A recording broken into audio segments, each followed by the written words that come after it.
귀로 여는 세상, 영심이의 책방에 오신 여러분 환영합니다.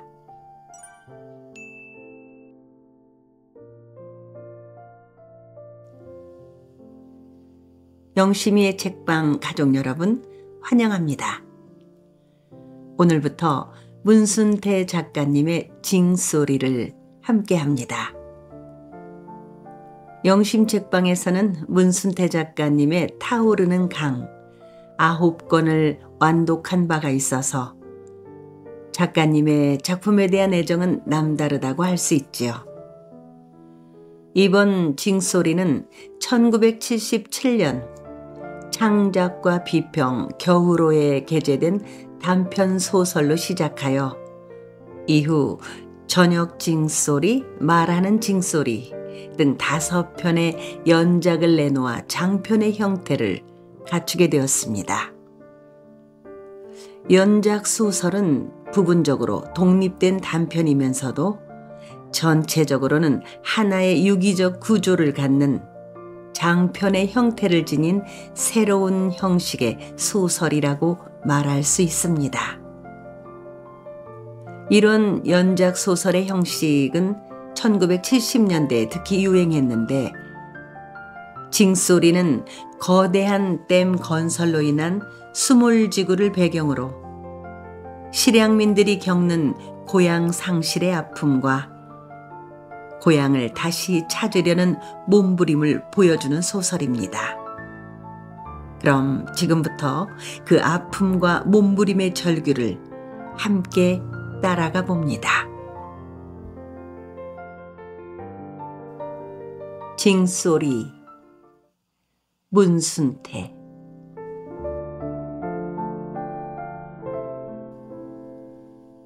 방울제 허칠보기가 고향을 떠난 지 3년 만에 미쳐서 돌아와 징을 두들기며 댐을 막은 뒤부터 밀려드는 낚시꾼들을 쫓아댔다. 덩실덩실 춤을 추며 징을 두들기는 칠보기의 모습은 나무 탈을 쓴 도깨비 같다고들 했다. 그리고 그가 그렇게 된 것은 고향을 잃은 서러움, 아내를 빼앗긴 원한 때문이라고들 했다.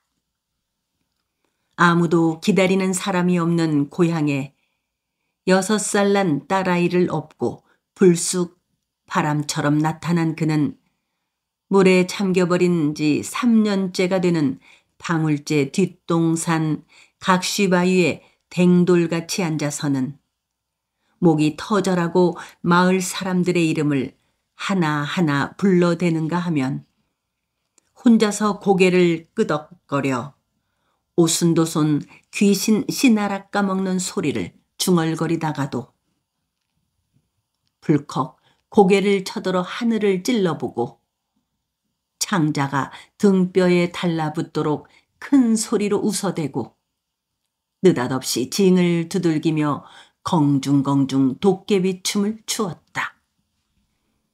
그런데 이상한 것은 그의 성질이 연병을 앓아 귀머거리가 된 사람처럼 물렁해지고 바보처럼 느물느물해진 거였다. 황소같이 힘이 세고 성깔이 왁살스럽던 그는 도깨비 춤추듯 징을 두들기다가도 방울제 사람들이 쫓아와서 한마디만 질러대도 슬그머니 징체를 감추고 목을 움츠리는 것이었다. 덕출아! 봉구야! 싸게 갈치뱀이 나락 빼러 가자! 징, 징, 징, 징, 징, 징. 칠보기는 징을 치며 장성호 물이 넘칠 떡갈나무 밑동을 핥아대는 호숫가를 이리 뛰고 저리 뛰었다. 그가 징을 치고 공중거릴 때마다 졸래졸래 아비를 따라다니는 6살 난 그의 딸이 징소리에 맞춰 춤을 추듯 움쭉거렸다. 구름 한 가닥 없이 청명한 하늘에서는 명주실처럼 윤기 있는 늦가을의 햇볕이 선득선득 꽂혀내리고 고속도로가 뻗고 산들이 삐끔하게 트인 장성읍 쪽으로 아슴이 보이는 댐 위에서부터 삽상한 바람은 수면을 조리질하듯 천천히 훑어 올라왔다. 덕칠이! 봉구! 팔만이 몽땅 뒤졌는겨 살았는겨? 칠복이는 부릅뜬 눈으로 호수를 찔러보며 계속 징을 치고 목청껏 방울제 친구들의 이름을 불렀다. 호숫가에 띄엄띄엄 한가하게 낚싯줄을 들이운 얼추 헤아려도 연화문명이 넘을 것 같은 낚시꾼들은 난데없는 징소리에 벌떡벌떡 일어나서는 우라가 머리끝까지 치민 얼굴로 각시바위 쪽에 칠보기를 꼬나보았다. 징, 징, 징, 징, 징, 징. 마치 하늘 어느 한 구석이 무너져 내리는 소리 같기도 하고 수많은 사람들이 떼지어 울부짖는 소리와도 같은 징소리는 호수 한 통 방울제 골짜기를 샅샅이 죄 흔들었다. 이봐! 빨리 꺼지지 못해! 앙바트판 체구에 챙이 길쭉한 빨간 운동 모자를 삐뚤음하게 눌러쓴 낚시꾼 하나가 실팍한 돌멩이를 집어들고 무섭게 노려보며 소리를 치자 칠복은 잽싸게 참나무 뒤로 몸을 피하고 잠시 조용해지더니 이내 다시 징체가 부러지도록 힘껏 휘둘러댔다. 그때 징소리는 징징징 우는 것이 아니고 와글와글 사뭇 방울제 골짜기에 너덜경을 호수로 허물어 내리는 듯 싶었다. 저 미친놈이 끝내 회반이요.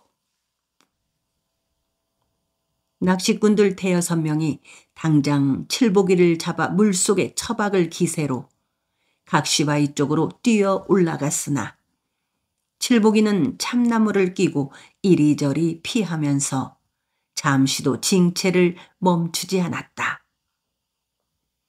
단숨에 칠보기를 붙잡지 못한 낚시꾼들은 더욱 화가 치밀어 씩씩거렸고 칠보기는 칠보기대로 신이 나서 딸아이마저 팽개친 채 두레패 상세 노름하듯 고개까지 까딱거리며 공중공중 뛰었다. 빨간 모자의 낚시꾼이 긴 작대기를 후려치는 바람에 칠보기는 헉 외마디 소리와 함께 아기 다복 소리로 꼬꾸라지고 말았다.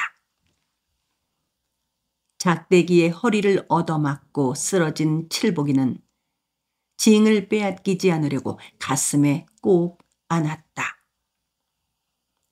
칠보기가 꼬꾸라지자 5~6명의 낚시꾼들이 우르르 달려들어 발길로 엉덩이를 걷어차기도 하고 어떤 사람은 그의 품에서 징을 빼앗으려고 했으나 그는 솔가지에 얼굴을 묻고 엉덩이를 하늘로 죽혀 올린 채 고슴도치처럼 몸을 토사렸다. 아비를 따라다니며 징소리에 맞춰 깡총대던 딸아이가 아빠를 부르며 울음을 터뜨리자 그들은 비로소 발길질을 멎었다. 미친 사람이니 용서해 주시오. 그때 호숫가에 가건물을 지어놓고 낚시꾼이나 댐을 구경하러 온 관광객들을 상대로 술이며 매운탕을 끓여 파는 방울제 남자 3이 허위허위 뛰어 올라와서 칠보기를 가로막아서며 사정을 했다. 아는 사람이요? 낚시꾼이 물었다. 마을 사람이구먼요. 검적검적 점이 많은 얼굴이 발그레하게 술이 오른 삐쩍 마른 봉구는 연신 허리를 굽적거렸다. 이 마을에 사는 사람이란 말이오? 없어졌지라우. 없어지다니 뭐가요? 방울제가 없어졌지라우. 몽땅 물에 쟁겨서 부러졌어. 남은 것이라고는 저 뒷골 감나무뿐인갑네요. 봉구는 황새처럼 목을 길게 뽑아 그들이 서 있는 발뿌리 아래 찰랑찰랑 허리가 물에 잠긴 채 빨갛게 익어가고 있는 접시 감나무를 가리켰다. 그러면은 우리가 낚시질하고 있는 여기가 바로 방울제라는 마을이었단 말이오? 나이가 지긋하고 턱끝이 도끼날처럼 날카만 낚시꾼이 흥미가 있다는 말투로 물었다. 그렇구만요. 우리들 지붕 위에다가 낚시를 던지신 거나 마찬가지요. 이야, 지붕 위에서 낚시질이라. 빨간 모자는 재미있다는 듯 웃었다. 선생님들, 이 사람은 우리가 데려갈랍니다요. 다시는 여기 못 오게들 하시오. 염려도 하십시오. 다리 모갱이를 작심 분질러 놓겠으니까요. 방울제 사람들은 왁살스럽게 칠보기의 어깨 죽지를 잡아 일으켰다. 조금 전까지만 해도 신들린 사람처럼 공중대며 징을 두들기던 그 기세는 어디로 숨어버렸는지 그는 징을 가슴에 소중하게 두 팔로 꼭 껴안은 채 겁먹은 얼굴로 큰 눈을 뒤로 꺼렸다. 미친 사람은 묶어둬야 합니다. 에이, 재수없어. 낚시꾼들은 방울제 사람들이 칠보기를 끌고 내려가는 것을 보고 큰 소리로 다짐을 받고 나서 다시 낚시터에 앉았다. 좀 올렸습니까요? 칠보기를 끌고 내려간 줄 알았던 빼빼말한 봉구가 빨간 모자 옆에 엉거주춤 무릎을 세워 앉으며 물었다. 그는 기왕 예까지 올라온 김에 매운탕 손님 하나라도 미리 잡아둬야겠다는 생각으로 슬그머니 뒤에 처진 거였다. 미친놈이 나타나서 회방을 놓는 바람에 힘 푹 세버렸어. 옌병한다고 미쳐갖고 없어져 뿐진 고향에는 끄덕끄덕 돌아올 거유. 고향을 찾아온 걸 보니 미친 사람이 아닌 게로군요. 오락가락해요. 봉구는 어룩어룩 때가 묻은 흰 와이셔츠 주머니에서 새마을 담배를 꺼내 입에 물고 잠시 고개를 돌려 주막으로 끌려 내려가는 칠보기의 뒷모습을 보았다. 봉구와 칠보기는 방울제 안에서 누구보다 가까운 친구였다. 그들은 마을이 없어지기 전까지만 해도 방울제에서 앞 뒷집에 나란히 처마 맞대고 살면서 너냐 나냐 친동기간처럼 가까웠었다. 봉구는 부자였고 칠보기는 가난했지만 봉구는 칠보기 앞에서 조금도 있는 티를 보이지 않았다. 아이, 저 미친놈이 또 징을 치고 지랄했으면은 어디 낚시질을 하겠소? 아닙니다요. 그럴 염려는 붙들어 매십시오. 앞으로 물가에 얼씬도 못하게 할 것인게요. 저놈이 날마다 회방을 치면 낚시꾼들이 안 올 게고 그러면 우리는 굶어 죽을 건디 그대로 내버려 두겠어요. 봉구는 입에서 담배를 빼들고 사뭇 흥분한 어조로 다급하게 말했다. 왜 미쳤다요? 낚시꾼은 그냥 지나가는 말로 물었다. 땜땜시야요. 아휴, 고향을 잃고 도해지로 나갔다가 마누라 거정 도둑 맞고 오장이 회가닥 뒤집었더구먼요. 마누라를 도둑 맞아요? 빨간 모자는 조금씩 깐닥거리는 찌를 향해 시선을 팽팽하게 던지며 물었다.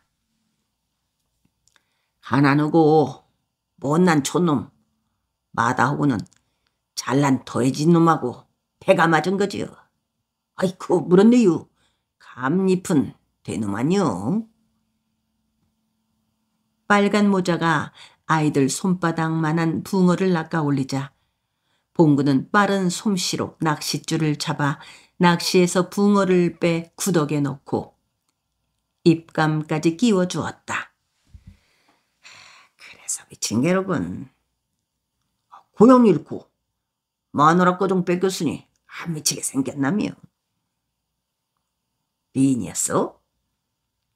낚시꾼은 흥미있다는 듯 피시시 웃음을 머금어 날리며 물었다. 촌에 미인이 있간디요. 새끼 하나만 나오면 철푸덕 엉덩판만 커지고 무슨 매력이야 있어야지요. 그래도 그 칠복이 옆에 내는 얼굴도 반반하고 도해지 바람을 묵어서 촌티는 벗었지라오. 칠복이 연티는 좀 과한 여자지요. 마누라 뺏기고 뭔 창피해서 지랄한다고 고향에 와요? 그러다 마다요. 하지만 오죽했으면 고향에 머물 거 있다고 다시 왔건남요. 결국 우리들도 도의지에 나갔다가 발을 못 붙이고 다시 돌아와서 이렇게 낚시꾼들 덕으로 살아가고 있습니다만요. 어디 갈 데가 있어야지요. 굶어 죽어도 고향 선산에 뼈를 묻어야겠다는 생각 땜시. 봉구는 한숨 섞인 담배 연기를 길게 내뿜으며 멀고 회안에 가득한 눈으로 산자락 모퉁이 옛날 창평 고씨 제각이었던 펀펀한 곳에 즐비하게 늘어선 매운탕집 주막들을 바라보았다. 지난 봄까지만 해도 선산을 버리고는 죽어도 방울제를 떠나지 않겠다면서 처음부터 집을 뜯어 옮기고 그대로 눌러앉은 박팔만이네를 제외하고 5집밖에 안 되었는데 벌써 11집으로 늘어났다. 새로 생긴 방울제 매운탕집들 앞으로는 아카시아 숲이 휘움하게 울타리처럼 둘러쳐 있고 아카시아 숲 너머로는 호남 고속도로와 연결되는 좁장한 신장로가 뻗쳐 들어오고 그 길을 따라 낚시꾼들이 타고 온 자가용 차들이 집 둘레 여기저기에 번쩍번쩍 햇빛을 쪼개어 날렸다. 봉구의 눈에는 모든 것이 슬프고 어줍잖게만 보였다. 말이 보상금이지 보상 가격을 책정해 놓고 1, 2년 뒤에야 지불을 받고 보니 이미 인근 농토값은 몇 배로 뛰어올라 대토 잡기에 어려웠고 도해지로 나가서 살자 해도 전셋방을 얻고 나면 자전거 하나 사기도 힘든지라 아무 짓도 못하고 솔레솔레 곶감 꼬치 빼먹듯 하다가는 두 손바닥 탈탈 털고 영락없이 알거지가 되고만 집이 어디 한두 사람인가. 봉구 그 자신도 보상금 받아가지고 읍에 나가서 버스 정류장 옆에 가게를 얻어 쌀집을 냈으나 어찌된 셈인지 남은 것은 없고 옴니암니 본전만 까먹게 되어 전셋돈이나마 가까스로 건져 다시 방울제로 돌아오지 않았는가. 지붕 위에서 낚시질을 한다고 생각하니 기분이 이상합니다. 빨간 모자 낚시꾼은 뚜벅뚜벅 곧잘 말을 걸어왔다. 사람들 거정 한꺼번에 쟁겨뿐 것이 다 마음 아프고먼요. 누가 빠져 죽었나요? 죽은 거나 매 한 가지지라오. 수십 년 동안 얼굴 맞대고 정부치고 살아온 방울제 사람들을 시방 어디에 가서 찾을 겁니까요? 살아남은 사람들은 몇 집 안 되지라오. 끼여보시오. 난 또 무슨 소리라고. 선생님들은 우리 속 몰라요. 땜이 원망스럽겠군요. 어째서요? 고향을 삼켜버렸으니까요. 어디 가요? 아무리 배우지 못했어도 우리가 그렇게 앞뒤로 콱 맥힌 멍충이들이란감요. 댐이 생겨서 많은 농민들이 가뭄 모르고 농사 잘 짓는 것이 얼마나 잘한 일인가요? 우리도 그 정도는 합니다요. 그렇다면 됐습니다. 그래도 고향이 없어져 뿔고 정든 사람들이 뿔뿔이 풍지박산이 되어 뿐졌는지 어찌 좀 딱하게 됐습니다. 그러니까 우리는 뿌리 없는 나무여라오. 우리한테 땅이 있소, 기술이 있소. 빨간 모자가 대꾸를 해주지 않자 봉구는 고개를 들어 다시 매운탕집들 위로 내리뻗은 고속도로를 바라보았다. 자동차들이 바람처럼 쌩쌩 내달았다. 호수 위에 검실검실 어둠이 내렸다. 호수를 한아름 보듬은 산 그림자가 칙칙하게 내려앉기 시작하면서 하늘의 구름들이 낮게 흐르더니 바람이 드세어지고 수면이 거칠어졌다. 어둠이 두꺼워지고 바람이 거칠어지자 낚시꾼들은 하나둘 돌아가 버렸다. 어둠이 무겁게 찌누르는 호수에는 휘휘하고 음산한 그림자들이 일렁이는 듯 싶었다. 마치 방울제 사람들의 그림자 같았다. 칠복이는 조금 전 빨간 모자 낚시꾼이 앉았던 자리에 무릎을 세우고 두 손바닥으로 턱을 받쳐들고 앉아서 우두커니 수면 위에 우둘거리고 칙칙하고 희휘한 그림자들을 내려다보고 있었다.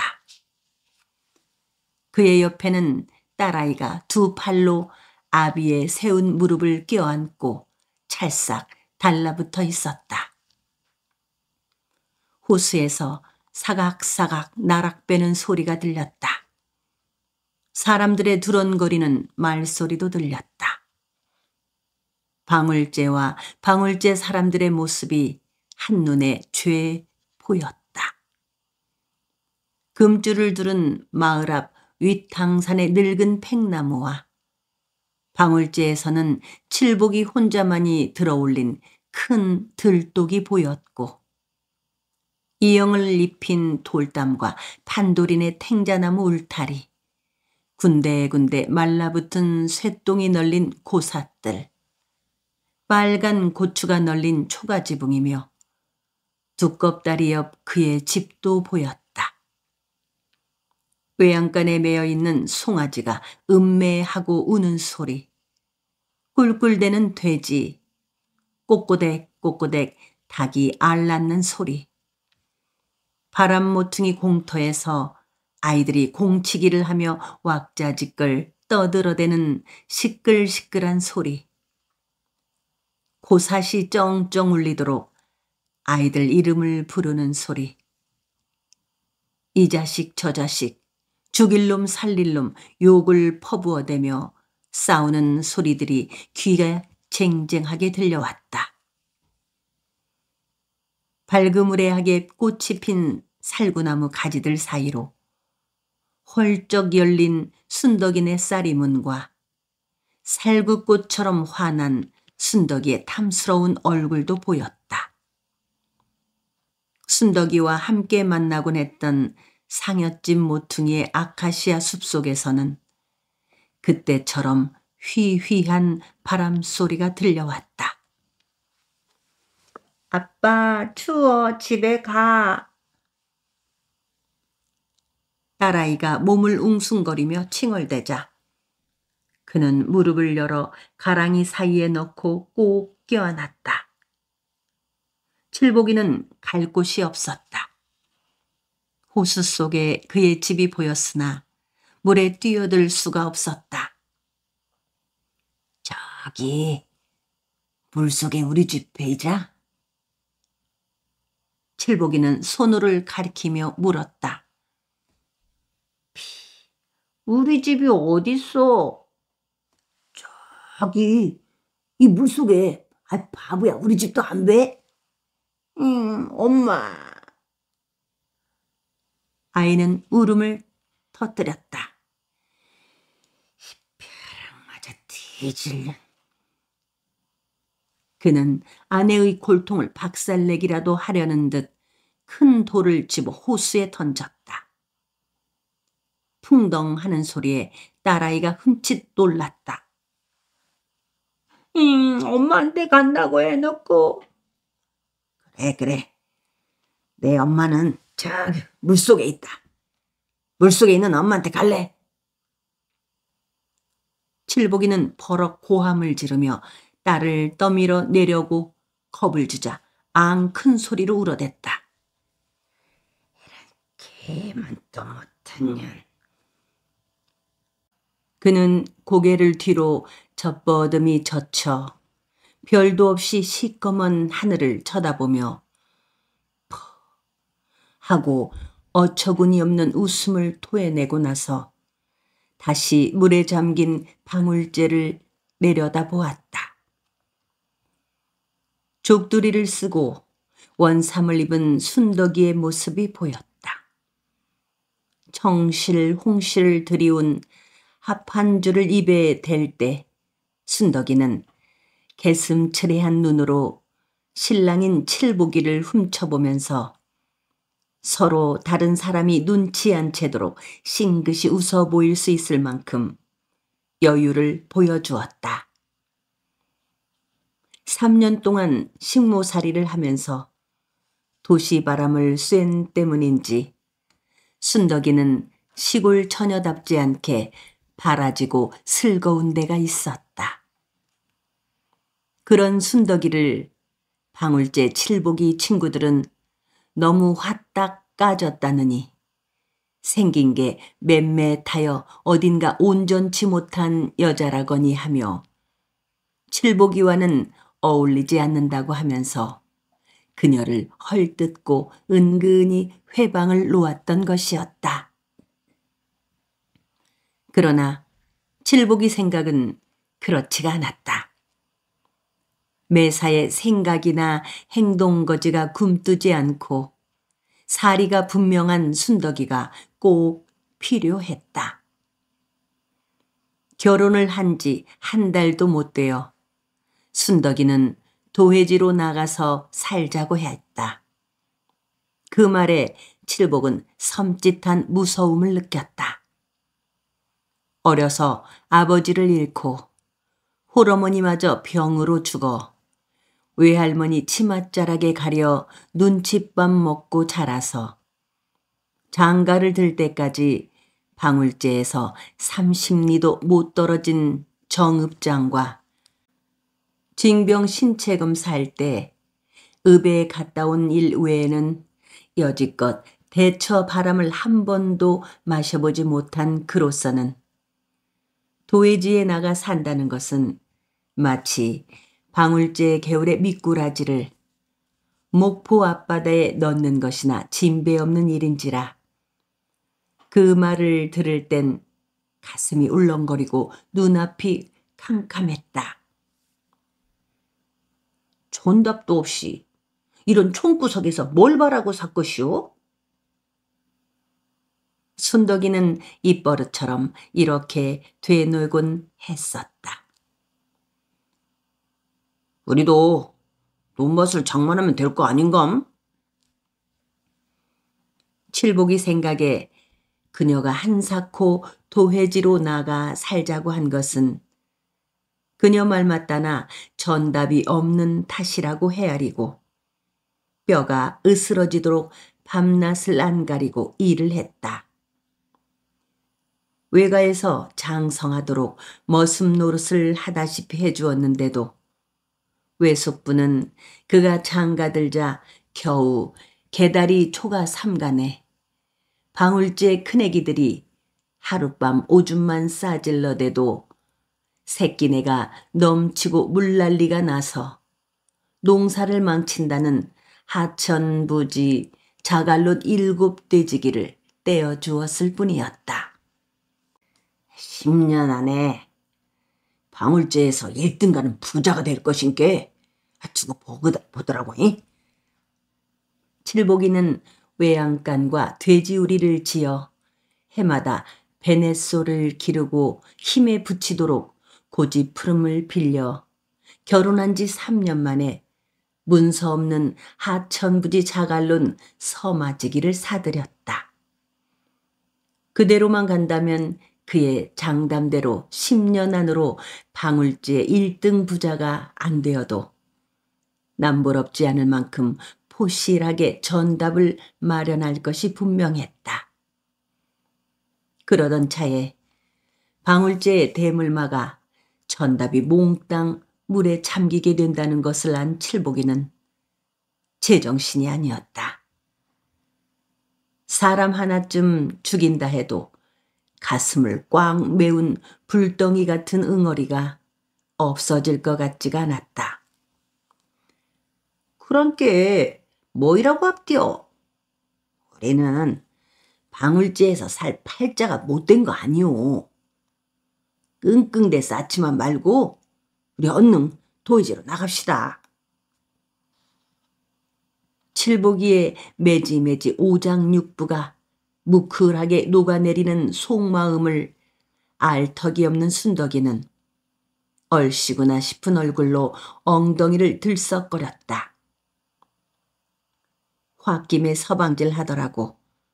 칠복이는 문서 없는 전답에 대해서는 보상 한 푼 못 받는 채 광주시로 옮겨가 임업시험장 옆 산동네 꼭대기에 쥐구멍만한 사글새빵을 얻어 들었다. 낯짝이 좋은 아내는 방울제를 떠나온 날부터 신바람 나게 싸대쌌더니 사흘 만엔가 큰 식당 주방에서 일을 하게 되었으며 날마다 새벽같이 집을 나가서는 통금 시간이 다 되어서야 돌아오곤 했다. 칠복이는 밤낮 방구석에서 딸아이와 노닥거릴 수만도 없기에 일자리를 찾아다녀 보았지만 찾아가는 곳마다 무슨 기술이 있느냐고 물음이었고 그때마다 그는 농사 짓는 기술뿐이라고 부끄럼 없이 대답해주곤 했다. 농사 짓는 기술도 기술이요? 차라리 마누라 배 타는 기술이 있다고 그러쇼원. 칠복이의 부끄럼 없는 대답에 그들은 기분 나쁘게 킬킬대고 웃어댔다. 그는 막일이라도 해보려고 새벽마다 양동 큰다리깨 품팔이 시장에 나가보았지만 팔려나가는 것은 언제나 목수나 미장이, 도배장이, 타일공 따위의 경험이 있는 기술자들이고 해가 머리 위에 벌겋게 떠오르도록 남는 것은 칠복이와 같은 무거리들 뿐이었다.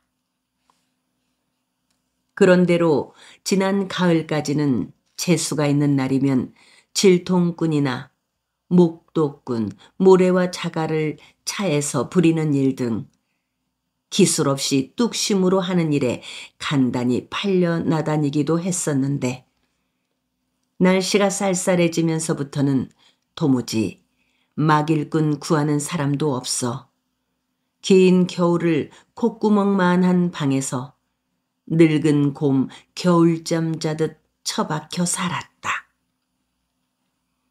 칠복이는 아내가 벌어다준 돈으로 가만히 앉아서 몸 편하게 살면서도 방울제의 봉군의 사랑방을 못 잊어 자나깨나 풀이 죽어 있었는데 아내는 무슨 좋은 일들이 그리 많은지 하루하루 얼굴에 생기가 돌고 새벽에 집을 나갈 때는 그 주제꼴에 얼굴 토닥거리며 화장을 하고 미장원에 들락거리며 모양을 내는데 유난을 떠는 것 같았다.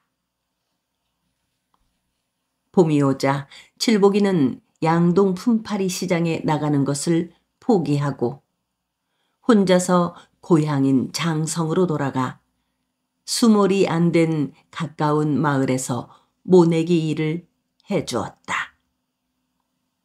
농사철이라 농촌에서는 하루도 쉴 새 없이 바빠서 일자리는 얼마든지 있었으며 방울제 사람들이나 방울제 사람들의 친척들이 덜어 있어서 그런지 도회지에서 막일하는 것보다는 마음이 편해서 좋았다.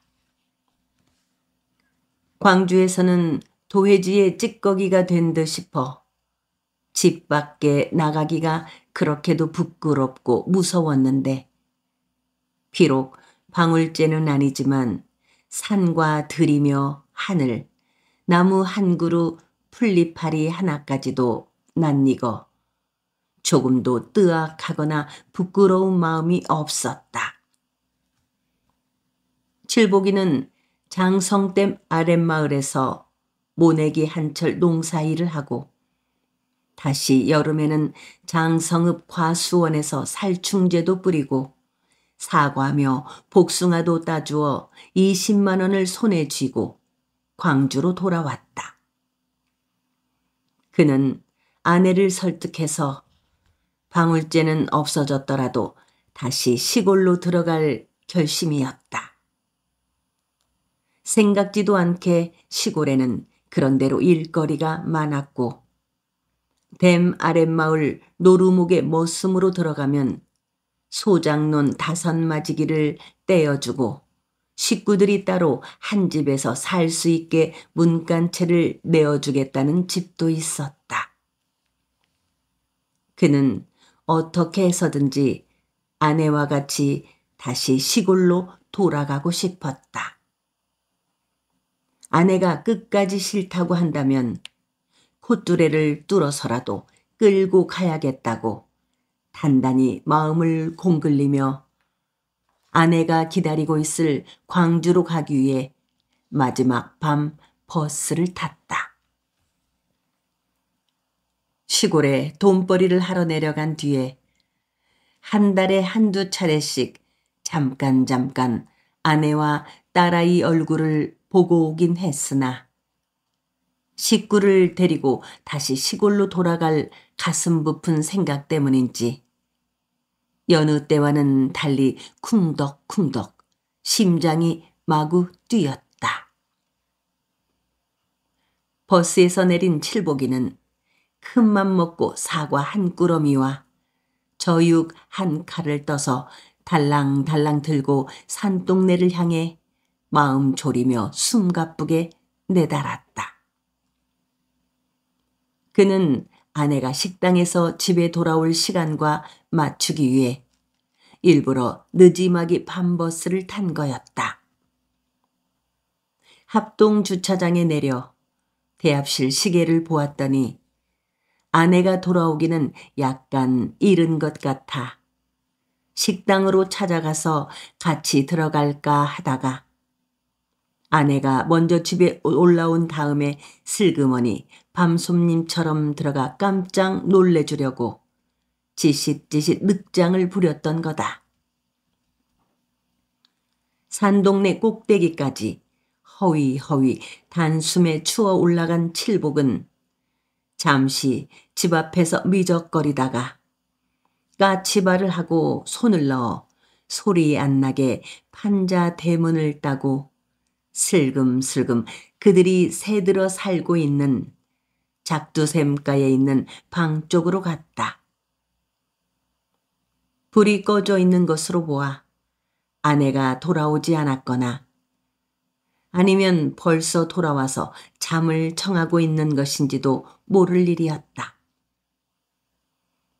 칠복이는 일부러 뒷문으로 가서 살그머니 문을 열고 들어가 더듬더듬 천장을 더듬어 떼꺽 전기 스위치를 돌렸다. 방에 불이 켜지는 순간 칠복이의 눈이 확 뒤집히면서 앞이 깜깜해져 버렸다. 분명 그의 아내 임순덕이 외간 남자와 발가벗은 채 한 덩어리가 되어 있지 않겠는가. 이 장면을 보는 순간 그는 하늘이 와르르 무너지는 듯한 놀라움과 울분으로 온몸이 떨리면서 피가 뚝 멎어버리는 것만 같았다. 아내와 남자가 퍼떡 놀라 일어나 앉은 것과 함께 칠복이는 우르르 부엌으로 뛰어나갔다. 아내를 찾아다니느라고 시골에서 벌어온 돈마저 모두 깨먹어버리고 얼마 안 남은 산동네 사글세 빵값마저 찾아 쓴 칠복이는 방울제에서 나올 때 나눠 가진 군물인 징 하나만을 들고 거렁뱅이 신세가 되어 떠도름했다. 칠복이는 거렁뱅이 신세가 되어 떠도름하면서도 방울제에서 가지고 나온 징을 마치 그의 딸아이만큼이나 애지중지하였으며 밤에 잠을 잘 때는 꼭 그 징을 베고 잤다. 그런데 그 징을 베고 잘 때마다 이상하게 그 징에서는 마치 방울제 할미산 너덜거이 와르르 허물어지는 것 같은 소리가 귓속이 먹먹하게 들려오기도 하고 또 어찌 들으면 방울제 사람들의 한 사람 한 사람 우는 소리가 아슴하게 흐느껴오곤 했다. 그때마다 방울제에 살던 시절이 눈에 선하게 떠올랐다. 칠복이는 징에서 고향 사람들이 그를 오라고 부르는 소리를 들었다. 그 소리를 들은 뒤 딸아이를 업고 꼬박 하루를 걸어 방울제에 닿았다. 아빠 배고파. 잠이 든 줄만 알았던 딸아이가 부스럭부스럭 상반신을 출석거리며 칭얼대기 시작했다. 참발을 받으련. 칠복이는 다시 돌멩이를 집어 호수에 던지며 욕을 퍼부어댔다.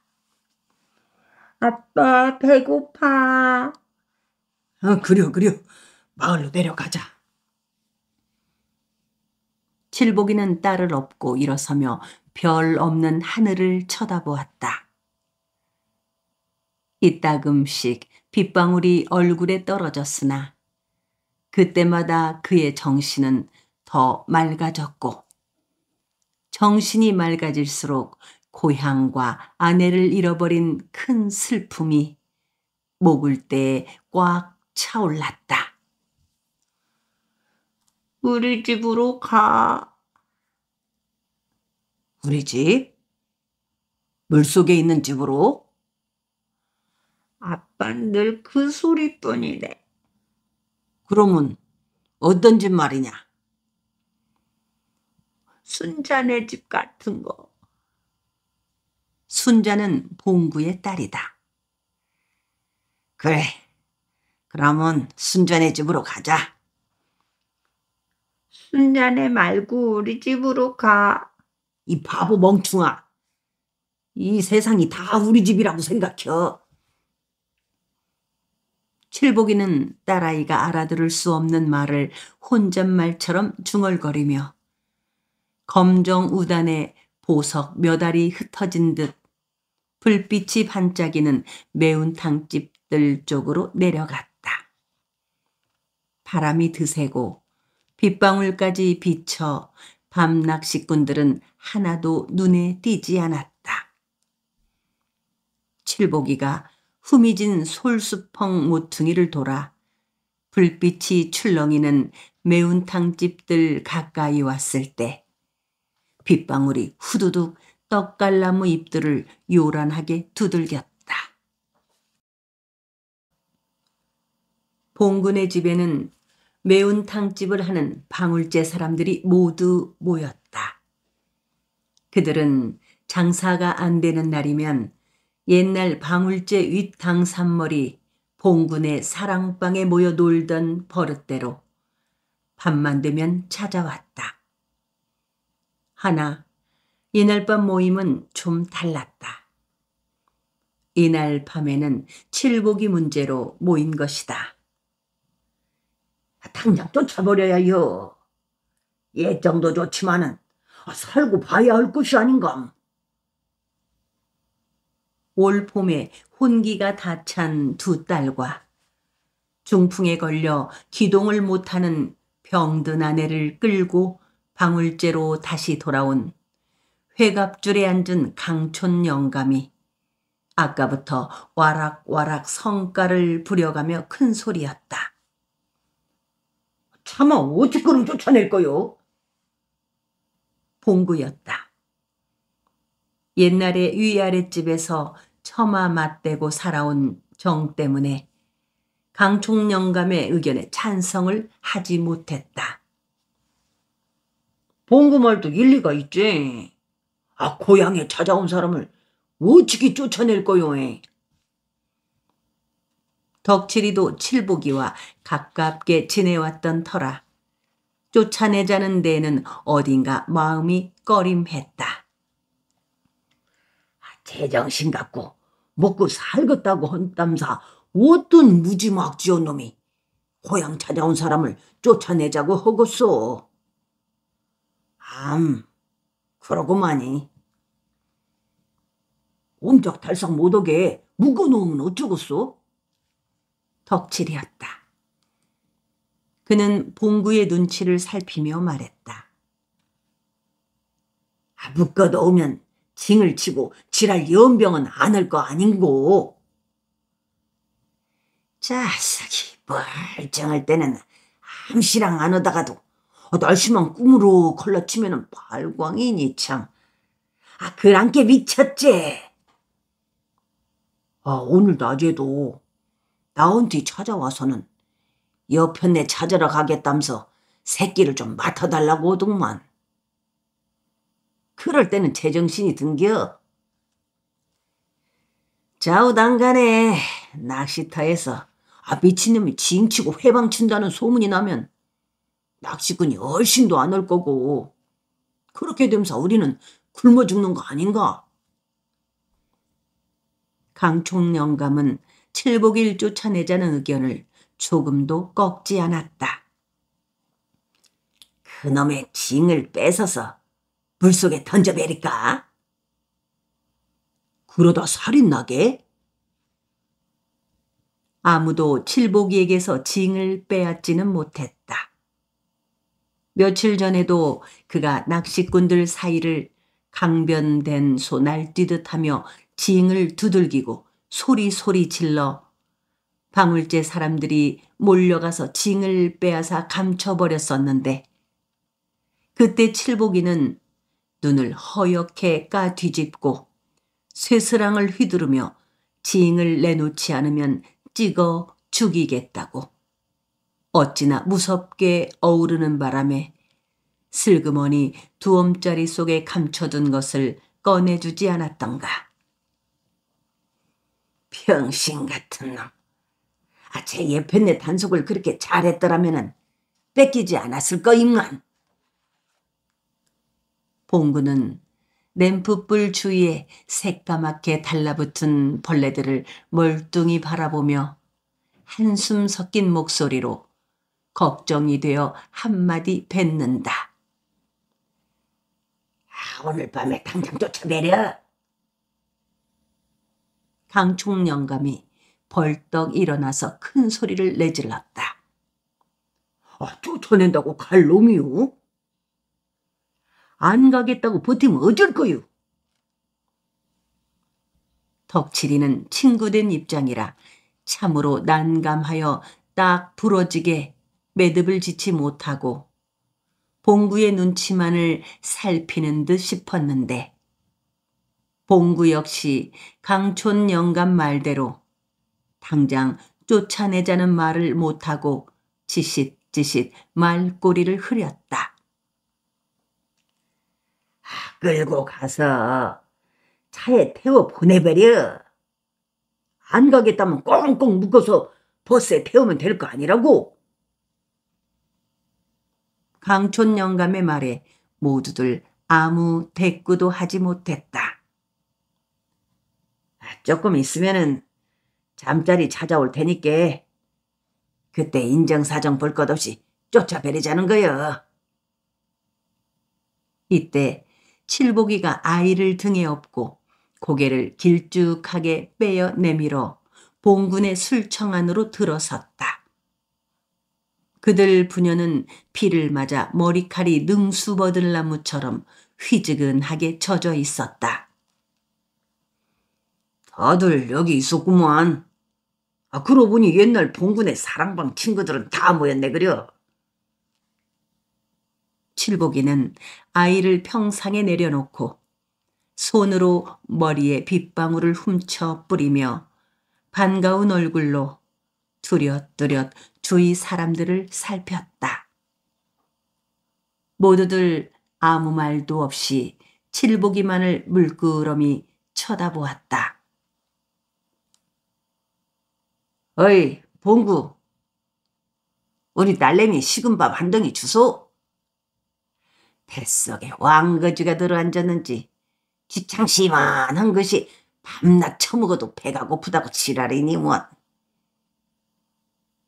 칠복이는 바보처럼 벌름벌름 이를 드러내놓고 웃으며 스스럼 없이 봉구에게 한마디 던지고는 평상 모서리에 철푸덕 걸쳐 앉아 소매자락으로 촉촉하게 젖은 머리털을 닦고 문질렀다. 칠복이, 나 좀 보세. 강촌 영감이 시비투에 가시 걸린 목소리로 칠복이를 불렀다. 칠복이는 버릇대로 벌쭉 웃으며 강촌 영감 쪽으로 얼굴을 돌렸고 봉구와 덕칠이는 강촌 영감의 입에서 무슨 말이 나올 것이라는 것을 뻔히 알고 있는 터라 고개를 돌려 외면하려고 하였다. 저 불렀어요? 자네 말이시, 우리가 이러고라도 묵고 사는 거이 배가 아픈가? 영감님.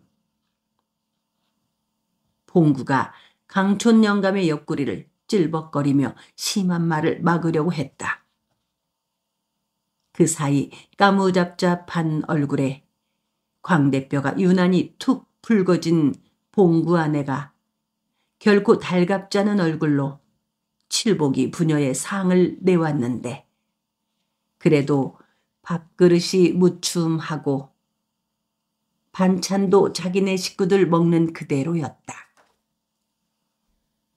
칠복이 자네는 정신이 멀쩡할 때는 방울제 사람이 영락 없는디 정신이 나가면 꼭 옛날 우리 마을에 불두더지들이 들이대던 공사판 사람 같단께로. 강촌 영감의 말에 칠복이는 왕방울 눈을 꿈뻑거릴 뿐이었다. 어차피 고향이 없어졌는디 고향 사람이라고 있었겠는가. 자네 입장은 딱하지만 두루 어쩔 수 없어. 강촌 영감은 여기까지 말하고 나서 괴로운 얼굴로 고개를 돌려버린 채 말이 없었다. 기엠병한다고 낚시 지르는 데 가서 징을 치고 지랄이여. 마지못해 봉구는 혼잣말처럼 입안에서만 웅얼웅얼할 뿐이었다. 당장 오늘 밤에 떠나게.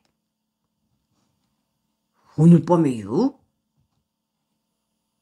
칠복이는 뒤룩거리는 눈에서 왈칵 눈물이 쏟아질 것 같은 얼굴로 강촌 영감과 친구들의 얼굴을 번갈아 쳐다보았다. 매장한 사람이라고 할지 모르지만 오늘 밤 우리들 정을 싹둑 작두지르는 수밖에 도리가 없네. 강촌 영감도 내심은 칼로 심장을 도려내는 것만큼이나 괴로웠다. 그는 말을 하면서 연신 담배를 삐역삐역 빨아댔다. 괜시리 없어진 고향 짝사랑하지 마라. 고향이고 여편네고 잊어불 건 땡큼 잊어불이야 살기가 쉬워. 강총 영감님, 부탁입니다요. 제발 쫓아내지만 마셔요. 다시는 회방치지 않겠구먼요.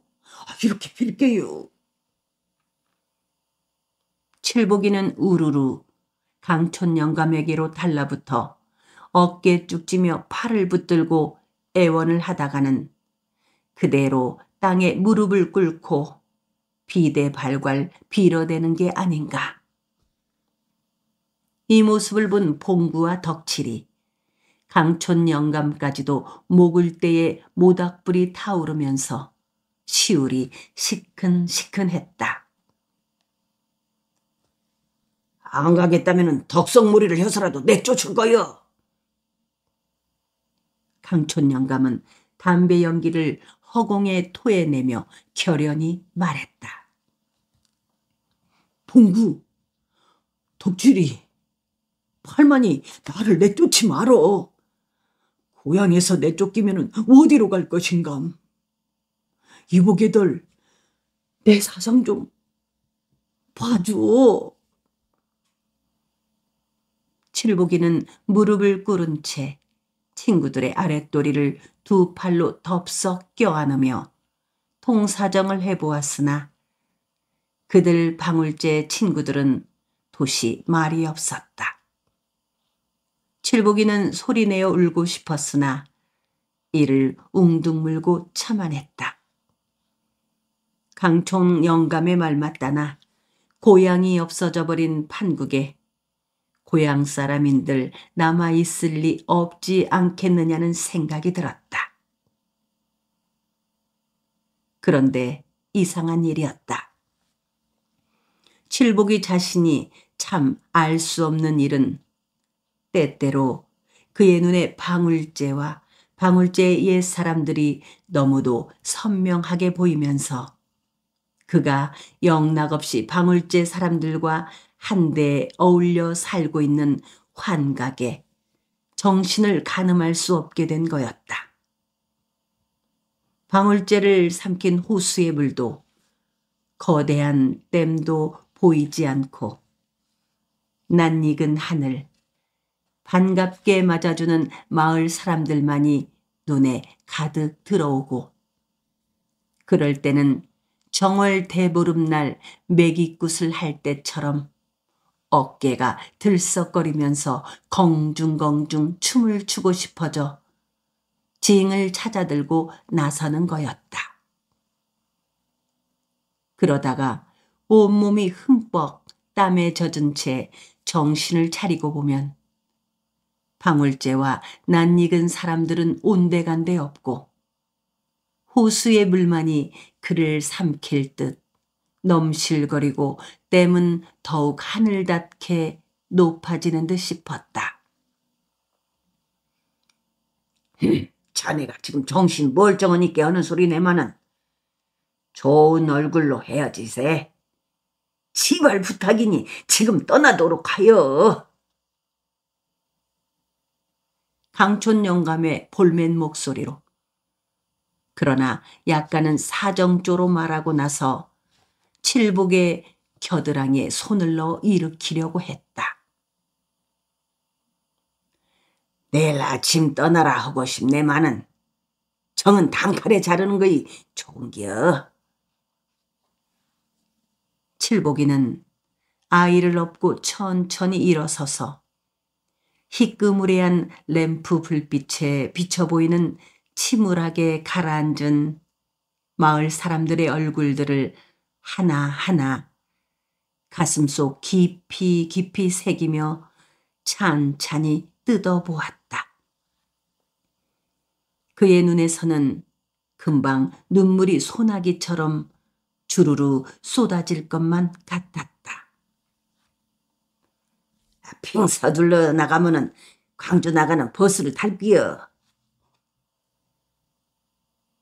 강촌 영감이 앞서 술청을 나가며 하는 말이다.